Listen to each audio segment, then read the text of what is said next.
우리 함께 예배드리는 분들 서로 바라보며 인사하겠습니다. 많은 은혜 받으시기 바랍니다.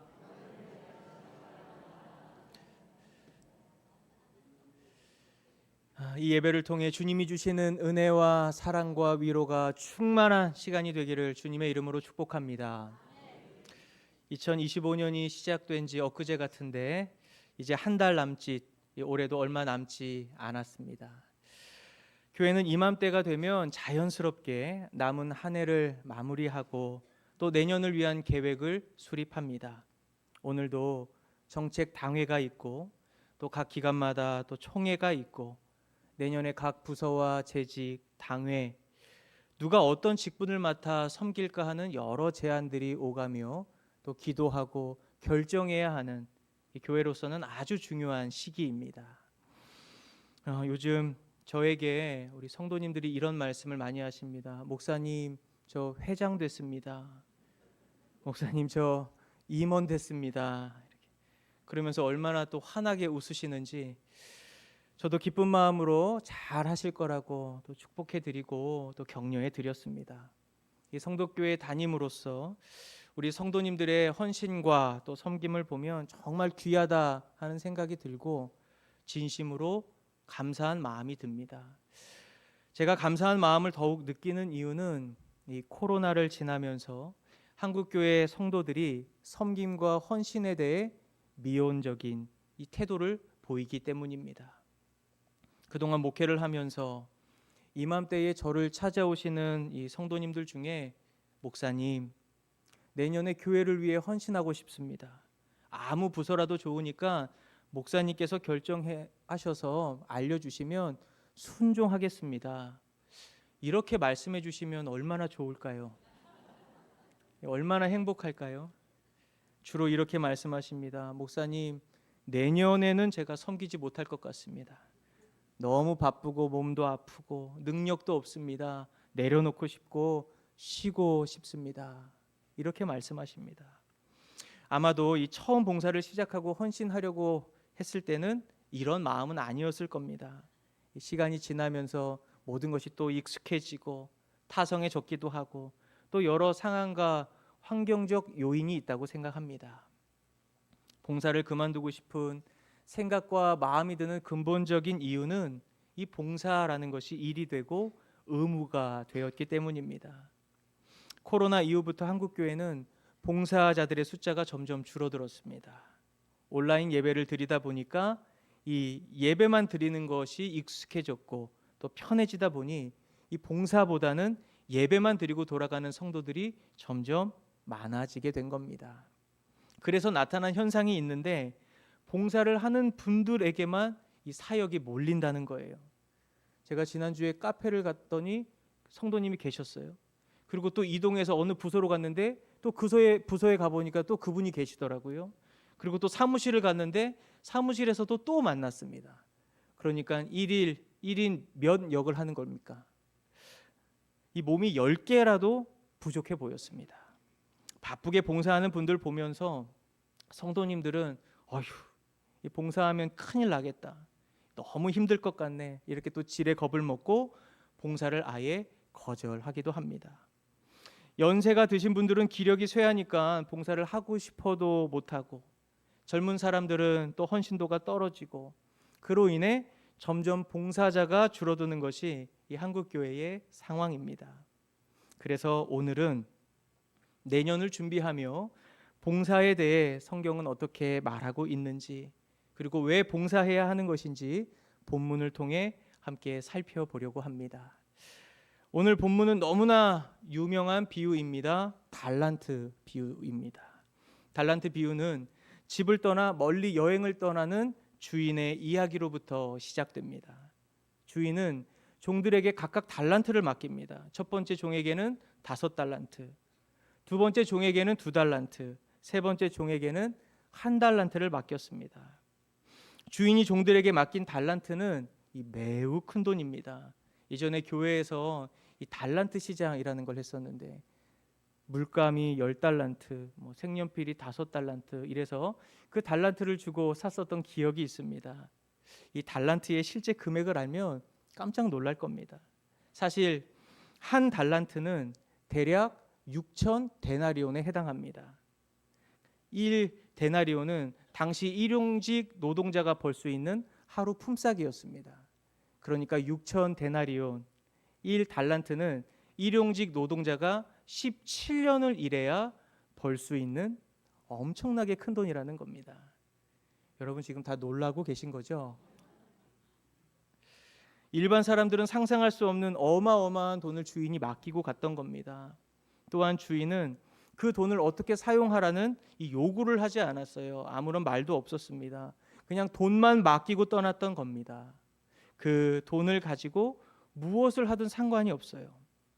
여러분이라면 그 큰 돈을 가지고 무엇을 하고 싶으십니까? 달란트 비유를 들으면서 우리는 흔히 내가 가진 달란트는 무엇일까? 어떻게 하면 2배의 이윤을 남길 수 있을까? 이것을 생각합니다. 그러나 달란트 비유의 핵심은 이것이 아닙니다. 오늘 본문 15절의 말씀을 우리 다 함께 읽어보겠습니다. 각각 그 재능대로 한 사람에게는 금 5달란트를, 한 사람에게는 2달란트를, 한 사람에게는 1달란트를 주고 떠났더니, 우리가 주목해야 하는 비유의 핵심은 각각 그 재능대로 달란트를 맡겼다는 겁니다. 주인은 종들에게 각각 다른 양의 달란트를 주었는데 그들의 능력에 따라 주었다는 겁니다. 주인은 이미 종들의 능력을 알았고 그 능력에 합당한 달란트를 맡겼던 거죠. 비유를 듣는 사람들은 달란트라는 이 큰 거액에 놀라지만 액수는 중요한 것이 아닙니다. 핵심은 종들의 능력에 있는 겁니다. 여기서 이 능력은 무엇을 의미할까요? 단순히 타고난 기술이나 지식을 말하는 것일까요? 능력을 다르게 표현하면 종들이 그동안 살았던 삶을 말하는 겁니다. 종들이 살아냈었던 삶의 방식, 이 태도의 차이를 말하는 거죠. 이 차이가 능력입니다. 5달란트, 2달란트 받은 종의 삶과 1달란트 받은 종의 삶이 달랐다라는 겁니다. 종들이 얼마나 신실함과 충성을 다해 섬겼는지 주인은 그 삶의 방식에 주목했습니다. 그리고 그 능력에 따라 달란트를 맡겼던 거예요. 요셉을 생각해 보면 좋겠습니다. 요셉이 애굽의 노예로 팔려갔지만 이 요셉은 얼마 지나지 않아 주인 보디발의 가정 총무가 되었습니다. 자신의 소유를 다 이 요셉에게 위탁했던 겁니다. 자신의 소유를 아무에게나 맡기지 않죠. 보디발이 요셉에게 자신의 소유를 다 맡겼던 것은 요셉의 삶의 방식, 그 능력을 주목했고 그를 신뢰했기 때문입니다. 하나님은 저와 여러분이 살아가는 삶의 방식에 주목하십니다. 여러분 믿으십니까? 그 삶의 방식에 따라 우리에게 달란트를 맡기시고 귀한 사명을 맡기시기 때문입니다. 같은 하루 24시간을 살아도 모두가 그 하루를 성실하고 최선을 다해 살아가는 것은 아닙니다. 일상을 소중히 여기며 하루를 의미 있게 최선을 다해 살아가는 사람이 있는가 하면 세월을 허송하는 사람도 있습니다. 신앙생활도 마찬가지입니다.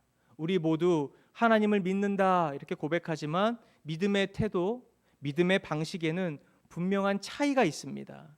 예배를 대하는 자세, 봉사에 대한 마음가짐, 일상에서 하나님의 말씀을 붙드는 신실함은 성도들마다 다 다르다는 겁니다. 그래서 같은 장소에 있어도 받는 은혜가 다르고 감동이 다르고 삶의 열매가 다른 겁니다. 다시 말해 받는 달란트가 달라지는 것이죠. 달란트는 삶을 대하는 방식, 그 차이에 따라 다르게 배분되었습니다. 요즘 기독교나 이 교회 그리고 성도에 대한 신뢰가 매우 낮습니다. 이 신뢰가 낮은 이유는 세상 사람이나 이 기독교인이나 삶의 방식에 있어 차이가 나지 않기 때문입니다. 최근에 우연히 보게 된 글인데 우리의 상황을 잘 설명하는 글이다라는 생각이 들었습니다. 우리 화면을 보면서 우리 함께 읽어보면 좋겠습니다. 그리스도를 따르는 모든 이에게 진짜 위험은 믿지 않는 게 아니라 우리가 믿는 바가 교회나 세상에 아무 차이도 만들어내지 못하는 것이다. 이 무슨 말입니까? 교회나 세상이나 차이가 없다는 거예요. 다를 바가 없다는 겁니다. 교회가 다시 세상의 소금이 되고 빛과 소금의 역할을 감당하려면 이 무엇보다 교회와 세상의 차이를 만들어내야 합니다. 그 중요한 기로에 저와 여러분이 서 있는 것이죠. 차이를 만드는 삶은 우리에게 허락된 일상을 소중하게 또 귀하게 여기며 믿음을 다해 살아가는 겁니다. 나에게 주어진 이 하나뿐인 인생을 말씀에 따라 가치 있고 보람 있게 살아내는 겁니다. 저와 여러분이 이 교회와 세상의 차이를 만들어내는 사람이 되기를 간절히 소망합니다. 주님은 저와 여러분의 삶을 주목하시고 그 삶에 합당한 달란트를 맡겨 주십니다. 바라기는 주님이 바라보실 때 더 많은 것, 더 귀한 것을 맡기고 싶은 충성되고 성실하고 책임감 있는 삶이 되시길 주님의 이름으로 축복합니다. 이 주인은 돈을 주기만 하고 아무것도 명령하지 않고 떠났습니다. 이 주인이 떠난 뒤 종들의 모습은 제각각이었습니다. 첫 번째와 두 번째 종은 바로 가서 그것을 가지고 장사를 시작했습니다. 본문 16절과 17절의 말씀을 함께 읽어보겠습니다. 5달란트 받은 자는 바로 가서 그것으로 장사하여 또 5달란트를 남기고 2달란트 받은 자도 그같이 하여 또 2달란트를 남겼으되. 다 아시는 대로 장사의 결과는 놀라웠습니다. 5달란트 받은 사람은 5달란트를 벌었고 2달란트 받은 사람은 2달란트를 벌었습니다. 그들이 받은 것을 가지고 이 2배를 남겼습니다. 이 16절을 보시면 가다 이런 단어가 나오는데 이 단어의 원어는 행동하다, 살다의 의미가 내포되어 있습니다. 그러니까 첫 번째 종과 두 번째 종은 주인이 이 준 돈을 가지고 살면서 그것으로 무언가를 했다는 겁니다. 주인의 것으로 행동하고 살아내고 있었다라는 말입니다. 이것은 무엇을 의미합니까? 두 종은 주인과 관계를 계속 유지했다는 겁니다. 주인이 맡긴 큰 돈을 가지고 장사하며 주인을 생각하고 기억하고 추억했다는 말입니다. 시간이 지나고 다시 돌아온 주인은 첫 번째 종과 두 번째 종에게 이렇게 칭찬을 합니다. 착하고 충성된 종아, 내가 적은 일에 충성하였음에. 이 충성이라는 단어가 2번이나 등장합니다. 여기 나오는 충성이라는 단어가 원어로 피스토스인데 피스토스의 다른 번역은 믿음입니다. 충성의 다른 말은 믿음이라는 거예요. 여러분, 이 믿는 것은 무엇입니까? 비유의 가르침에 의하면 믿는 것은 나에게 맡기신 것을 가지고 행동하는 것이고 살아내는 것을 말합니다. 믿음은 번지 점프와 같다. 제가 자주 말씀드렸습니다. 나를 꽉 이 붙들고 계시는 주님을 신뢰하며 뛰어내리는 거죠. 믿는다고 말하면서 아무것도 하지 않는다면 그것은 진정한 믿음이 될 수 없고 충성과는 거리가 먼 신앙생활이 될 수 있습니다. 그것을 잘 보여주는 사람이 바로 세 번째 종입니다. 오늘 본문 18절의 말씀을 우리 같이 읽어보겠습니다. 1달란트 받은 자는 가서 땅을 파고 그 주인의 돈을 감추어 두었더니. 세 번째 종은 이 받은 1달란트를 가지고 가서 땅을 팠습니다. 그리고 그곳에 주인의 이 돈을 숨겼던 겁니다. 그는 1달란트를 주인에게 받았지만 나가서 땅에 묻어버렸어요. 1달란트는 이 결코 적은 돈이 아닙니다. 땅에 묻어야 할 정도로 어마어마한 보화입니다. 당시에 이 귀한 물건을 땅에 보관하는 것은 이 낯설지 않은 풍경이었습니다. 땅에 보화를 숨겨두었다가 나중에 다시 찾는 건데 이 전쟁이나 다른 사건으로 인해 그것을 찾지 못하는 경우도 많았습니다. 그래서 성경에 밭에 감춰진 보화의 비유도 등장하는 겁니다. 땅에 숨긴 보물 발견되지 않으면 아무런 의미가 없는 것처럼 묻어둔 달란트는 땅 속에서 그 의미를 잃어버렸습니다. 세 번째 종은 땅에 한 달란트를 묻어두었기 때문에 한 달란트와 이 종 사이에는 아무런 일이 일어나지 않았던 겁니다. 그는 한 달란트로 살지 않았습니다. 주인과 단절되었던 겁니다. 주인을 잊어버렸던 거죠. 세 번째 종은 큰 돈을 사용하는 것이 무섭고 겁이 났을 수도 있고 실패에 대한 두려움이 작용했을 수도 있습니다. 그래서 아무것도 하지 않는 것이 가장 안전한 일이라고 스스로 위안을 삼았을지도 모릅니다. 중요한 것은 그 행동에 대한 주인의 평가입니다. 주인이 돌아와 그 세 번째 종을 향해 뭐라고 말합니까? 악하고 게으른 종아, 무익한 종아, 이렇게 평가합니다. 그의 인생 결말은 비참했고 받았던 그 한 달란트마저 빼앗기고 말았습니다. 결국 주인과 분리되는 삶을 살게 됐다라는 거죠. 사랑하는 성도 여러분, 주님은 우리의 능력에 따라 달란트를 주셨습니다. 달란트는 영적인 은사, 재능, 시간, 물질, 기회와 같은 겁니다. 여러분은 그 달란트를 어떻게 사용하고 계십니까? 피스토스, 충성과 믿음으로 내게 맡기신 것들을 충분히 사용하고 계십니까? 아니면 내게 맡기신 것을 땅에 묻어두고 계십니까? 이 신앙생활은 주님이 내게 주신 것, 맡기신 것을 가지고 살아가는 겁니다. 그것을 가지고 나는 어떻게 살아야 하는가 기도하고 고민하면서 한 걸음 한 걸음 발걸음을 내딛는 것이 믿음이고 충성된 삶입니다. 바라기는 우리가 주님 앞에 서는 그날 두려움에 떨며 묻어둔 달란트를 내어놓는 무익한 종이 아니라 기쁨과 감사함으로 믿음의 열매를 내어놓을 수 있는 착하고 충성된 종이 다 되실 수 있기를 주님의 이름으로 축복합니다. 이제 마지막입니다. 우리 본문 말씀 21절의 말씀 같이 한번 읽어보겠습니다.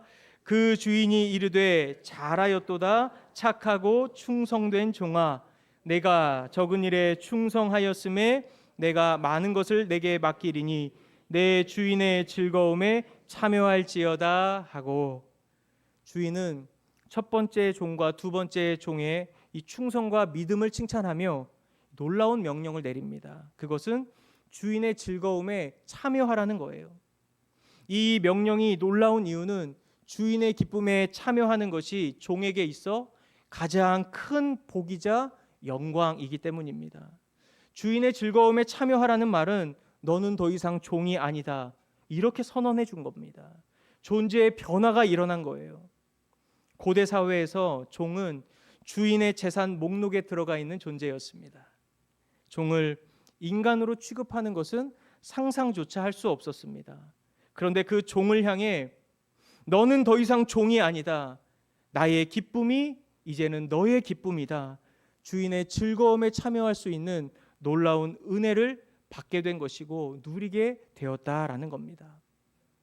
착하고 충성된 종들이 이 놀라운 은혜를 받게 된 것은 달란트를 받았을 때 그것을 기회로 여기고 즉각적으로 행동했기 때문입니다. 오늘 설교 제목, 주인의 즐거움에 참여하는 자입니다. 우리는 무엇을 통해 주인의 즐거움에 참여할 수 있을까요?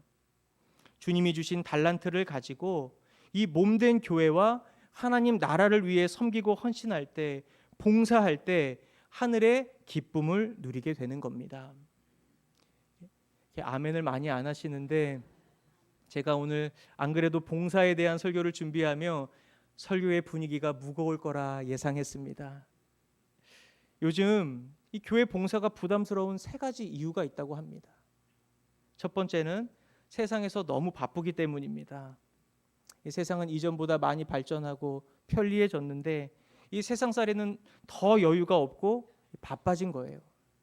엿새 동안 세상에서 바쁘게 살다가 모든 에너지를 다 소진했는데 교회, 이 주일에 교회에 나와서까지 봉사할 수 있는 에너지가 없는 겁니다. 이 두 번째는 신앙생활에 개인주의가 심화되었기 때문입니다. 이 하나님 앞에서 나만 은혜를 받으면 되지, 내가 꼭 임원을, 교사를, 찬양대를, 이 봉사를 해야 하나? 교회를 위해 뭔가 희생하고 섬기는 이거는 좀 안 하면 좋겠고, 가벼운 마음으로 예배드리고 은혜 받고 홀가분하게 돌아가고 싶다, 이런 생각을 많이 한다는 겁니다. 이 코로나 지나면서 이런 현상이 더 두드러졌습니다. 세 번째는 봉사에 대한 잘못된 경험과 오해 때문입니다. 봉사를 희생이라고 생각합니다. 그래서 왜 나만 손해를 보고 고생을 하나, 이렇게 생각하는 겁니다. 봉사가 희생이 되는 순간 그것은 더 이상 기쁨이 아니라 의무가 되고 결국에는 짐이 되어 우리를 짓누르게 되는 겁니다. 또 봉사가 희생이 되면 공로가 되기 때문에 내가 희생한 것만큼 인정해주고 또 복을 주시겠지라는 기대를 합니다. 그러다가 그 기대가 채워지지 않으면 섭섭한 마음이 들고 이 상처만 받게 되는 겁니다. 이것은 모두 봉사에 대한 잘못된 경험과 오해 때문입니다. 사랑하는 성도 여러분, 봉사는 희생도 아니고 의무 때문에 하는 것도 아닙니다. 봉사는 몸된 교회와 하나님 나라를 위해 일할 수 있는 특권입니다. 성도에게 주신 은혜의 선물인 것입니다. 이 봉사를 통해 풍성한 은혜와 복을 누릴 수 있고 주인의 즐거움에 참여하는 삶이 되기 때문입니다. 우리는 빚진 자이기 때문에 봉사하는 것이 아닙니다. 그 빚을 갚기 위해 봉사하는 게 아니라 하나님께 받은 은혜와 사랑이 너무 넘치기 때문에 그것을 나누기 위해 봉사하는 겁니다. 이 봉사에는 때가 있어요.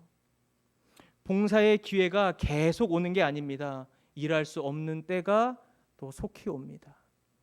나에게 주신 것을 가지고 무언가를 하기 시작하면 나의 삶과 하나님과 깊이 연결되는 것이고 그 안에서 인생의 보람과 가치를 누릴 수 있게 되는 겁니다. 이 개인의 신앙만으로는 신앙의 균형을 잡을 수가 없습니다. 우리가 말씀을 들었다면 그 들은 말씀을 가지고 살아낼 때 그것이 나의 믿음이 되는 겁니다. 마찬가지로 나의 삶에 이 개인적인 신앙만 유지한다고 해서 신앙생활이 건강하게 유지되는 것이 아니다라는 겁니다. 우리의 개인적인 신앙과 이어져 공동체 안에서 믿음과 섬김, 헌신, 봉사로 이어질 때 우리의 신앙생활, 균형 잡힌 신앙생활이 될 수 있다라는 겁니다. 다시 말씀드립니다. 이 봉사는 희생도 의무도 아닙니다. 봉사는 나에게 허락하신 특권이자 은혜라는 것 꼭 기억하실 수 있기를 바랍니다. 우리 옆 사람에게 이렇게 인사하겠습니다. 주인의 즐거움에 참여하시길 축복합니다.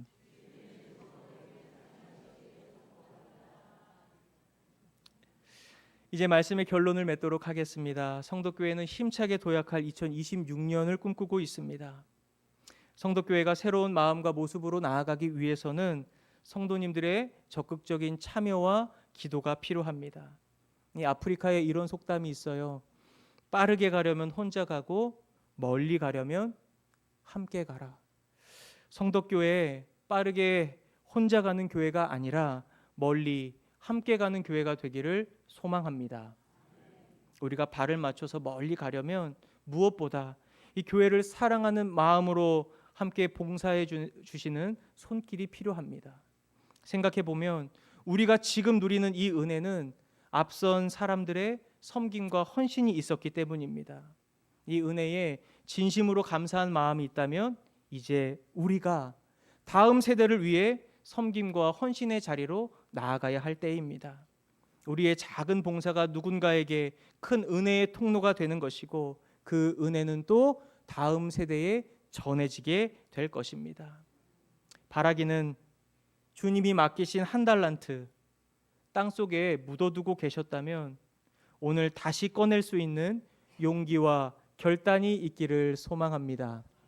사랑하는 성도교회 모든 성도들이 주님께 받은 달란트를 마음껏 사용하셔서 주인의 즐거움에 참여하는 삶이 되시길 주님의 이름으로 축원합니다. 말씀을 기억하며 함께 기도하도록 하겠습니다. 나의 삶을 주목하시는 주님 앞에 충성과 성실과 책임을 다하는 삶을 살아갈 수 있도록 인도해 달라고, 주님이 맡기신 달란트 땅에 묻어두